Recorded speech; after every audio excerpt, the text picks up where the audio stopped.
Hey Carl, can you talk a little bit about your CFHorn and what's going on with that bent bell? Jason.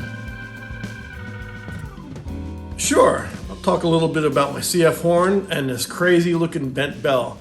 This bell's been in my head for years. This is my CF Warburton 000 trumpet. I've been playing for about 3 years now. Warburton Musical Products makes it here in Florida, Terry Warburton. It's a great instrument.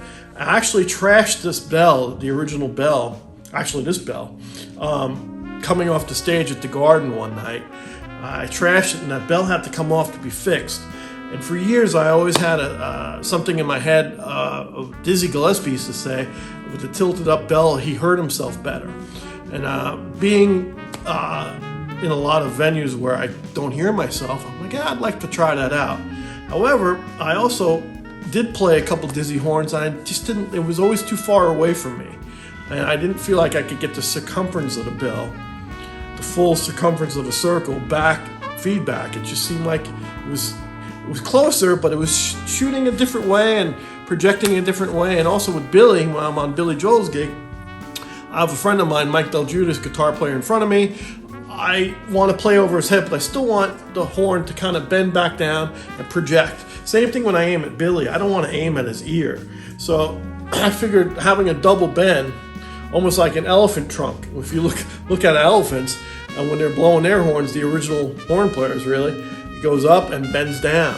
So I get this bottom of the bell circumference back at my face. So this is the CFHorn elephant trunk bell, and I actually, Mike Del Quattro out in Vegas fixed the the dent for me and bent it. We made it a tunable bell because, like I said, the bell had to come off. And so it's a tunable bell, elephant trunk down, CFHorn. Hopefully that answers your question. I'm having fun with it. So This question comes in from rtrain24 on Instagram. Hey Carl, what is the greatest life lesson that you ever picked up from Maynard? Wonderful question. Thank you very much. It wasn't one life lesson. It was multiple life lessons with the late, great Maynard Ferguson. He never taught directly. He was the best teacher of indirect teaching.